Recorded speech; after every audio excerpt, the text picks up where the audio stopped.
Ketika dunia memberikan kamu banyak pilihan, kamu jadi bisa tahu arah mana yang mau kamu ambil. Ada orang yang membayarnya dengan kesehatan atau dengan hidup yang sebenarnya nggak mereka inginkan. Padahal ini adalah hidup kita yang menerima konsekuensinya. Apakah kita akan ikut-ikutan jalan orang lain? Hai, welcome or welcome back with me again, Red Beanie Kid in Look Like Cake Channel. Buat kalian baru masuk ke channel ini, kenalin, namaku Ida. Aku adalah content creator dari YouTube Look Like Cake Channel yang biasa aku sebut diriku Red Beanie Kid. Belakangan ini aku lagi kepikiran suatu hal guys. Kenapa ya banyak dari kita yang masih bingung mau hidup yang seperti apa? Kayak bingung gitu mau jawab sebuah pertanyaan sederhana, sebenarnya apa sih yang kamu inginkan dalam hidupmu? Atau bagaimana kamu melihat dirimu 5 tahun kemudian? Biasanya pertanyaan semacam ini tuh cukup membuat kita berpikir agak lama. Karena kita jadi bertanya kembali sebenarnya apa ya yang kita inginkan. Aku pernah bingung memilih antara aku mau masuk SMA atau SMK. Aku juga pernah bingung memilih jurusan kuliah apa. Aku juga pernah bingung abis ini mau kerja apa. Bahkan sampai aku udah kerja pun aku masih bingung sebenarnya aku ngapain. Ya tentu saja kerja itu untuk cari uang, tentu saja untuk mandiri secara finansial. Tapi selanjutnya apa?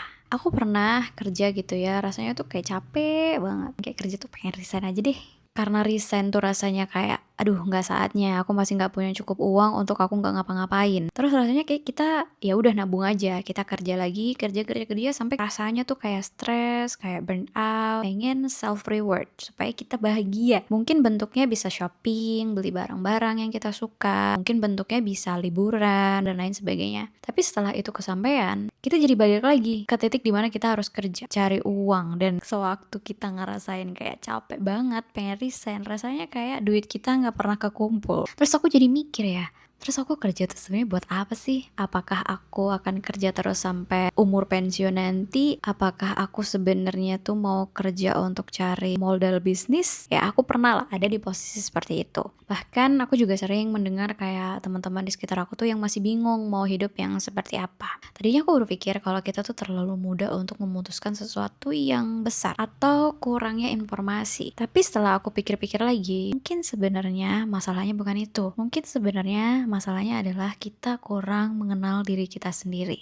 Menurut aku, mengenal diri sendiri itu bukan tentang menemukan passion, bukan juga seberapa kita hafal sama hasil MBTI, tapi buatku mengenali diri sendiri itu sesederhana kita tahu apa yang kita suka, apa yang kita nggak suka, apa yang membuat kita berenergi, apa yang membuat kita capek, apa yang bisa kita toleransi dan apa yang tidak bisa kita toleransi. Karena dari hal-hal kecil itu kita bisa tahu kapasitas diri kita, kayak kapan kita harus istirahat, kapan kita harus berhenti, dan kapan kita harus terus lanjut. Lucunya, aku tuh mengenal diriku waktu aku mulai tinggal sendiri. Jadi untuk pertama kalinya aku mulai memutuskan segala hal itu oleh diriku sendiri. Mulai dari hal sesimpel aku mau makan apa hari ini, aku mau ganti spray itu berapa kali dalam suatu waktu, aku mau bersihin rumah dari mana dan kapan, itu semua aku putuskan sendiri. Sebenarnya dari keputusan-keputusan kecil itu, aku jadi tahu aktivitas apa yang aku suka, aku jadi tahu aktivitas apa yang bikin aku capek atau bikin aku nggak berenergi. Aku jadi tahu suatu hal yang bikin aku nyaman. Ada juga suatu keadaan gitu ya, dimana aku merasakan layoff untuk pertama kalinya. Yang sebelumnya aku tuh ngerasa kayak selama ini tuh aku tuh terombang-ambing aja gitu guys. Aku nggak ngerti aku tuh nabung untuk apa. Ya udah, kamu kena layoff, abis itu ngapain? Pada waktu itu yang aku pikirin cuman aku harus dapat kerja lagi. I was so afraid of the idea of not having a job. Jadi aku harus cari kerja sebelum aku last day dari perusahaan sebelumnya. Dan itu aku maintain sampai 7 tahun aku kerja. Dari situ aku jadi mulai sadar nih,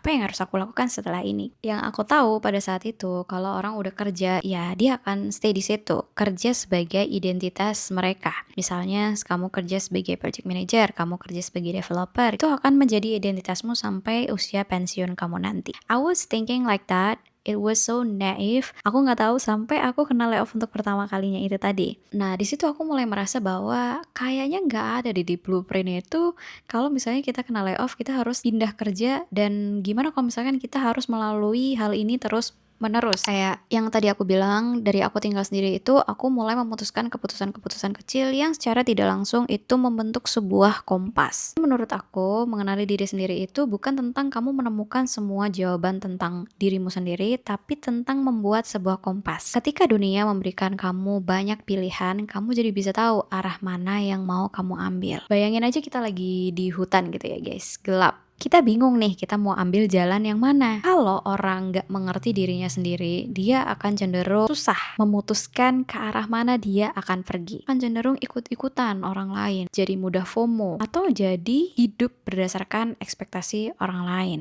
Dan ini menurut aku sangat nggak enak ya guys. Mungkin terdengar sederhana, tapi menurut aku ada harga yang harus dibayar ketika kita tidak mengenal diri kita sendiri. Ada orang yang membayar dengan penyesalan, ada orang yang membayarnya dengan waktu, ada orang yang membayarnya dengan kesehatan atau dengan hidup yang sebenarnya nggak mereka inginkan. Padahal ini adalah hidup kita yang menerima konsekuensinya. Apakah kita akan ikut-ikutan jalan orang lain? Kalau kalian dengerin episode aku yang sebelumnya tentang skill yang jarang disadari, ternyata mengenali diri sendiri itu juga salah satu skill. Namanya self-awareness. Nah, kenapa sih skill ini penting? Ketika orang memiliki self-awareness atau memahami diri sendiri, kita jadi bisa mengambil keputusan dengan baik. Kita nggak gampang bingung mengambil sebuah keputusan. Kenapa? Karena keputusan yang kita ambil itu sudah sesuai dengan tujuan hidup kita. Kita tahu prioritas diri kita apa, kita tahu kapasitas diri kita seperti apa, kita juga tahu apa yang benar-benar penting di hidup kita.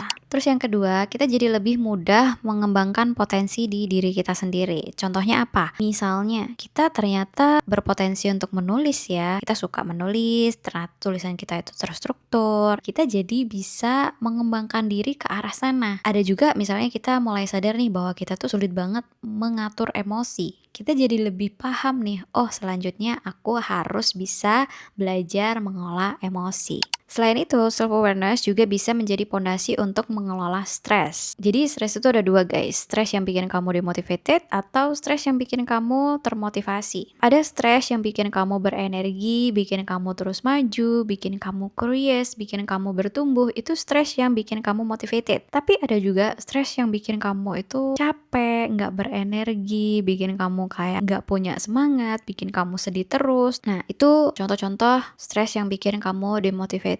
Nah, gimana sih maksudnya mengelola stres ini tadi? Kan ada tuh pepatah yang bilang, what doesn't kill you make you stronger. Jadi nggak semua stres itu artinya harus berhenti. Nah, dilihat dari energinya. Kalau energinya itu positif, ya terusin. Tapi kalau misalnya energinya itu negatif, kamu merasa sedikit demi sedikit nggak berefek baik untuk tubuhmu, coba dilihat lagi. Apakah itu adalah sinyal untuk kamu harus istirahat atau mungkin justru sinyal untuk kamu berhenti? Ini yang paling sering terjadi ya. Kita tuh jarang sekali bisa ngeliat atau tahu kalau kita tuh lagi stres. Nah, stres itu bisa dilihat dari bagaimana tubuh kita memberikan sinyal. Tubuh itu tahu kalau kita lagi stres, guys. Biasanya dia ngasih sinyal dari kita sakit asam lambung, kita tidur itu nggak nyenyak, tidur jadi nggak berkualitas. Mungkin juga penyakit-penyakit lainnya seperti kolesterol karena kalau stres kita makan dan lain sebagainya. Bukan berarti tubuh kita itu lemah guys, tapi sebenarnya tubuh kita tuh lagi ngasih sinyal. Tapi selama ini kamu dengerin nggak sinyal-sinyal itu? Sinyal-sinyal ini sebenarnya bisa terjadi juga waktu kita termotivasi. Kayak kamar yang terakhir aku ini tuh nyaman banget, kerjanya remote, liburnya banyak, aku juga jarang banget lembur. Karena aku ngejalanin dua hal di waktu yang bersamaan, jadinya aku ngerasa kayak capek, aku harus sacrifice my sleep, sacrifice my weekend untuk bikin video-video di YouTube aku. Sebenarnya dalam prosesnya aku tuh seneng guys, karena aku tuh seneng bikin video, aku menikmati proses ngedit videonya, aku menikmati upload videonya walaupun yang nonton pun juga nggak banyak.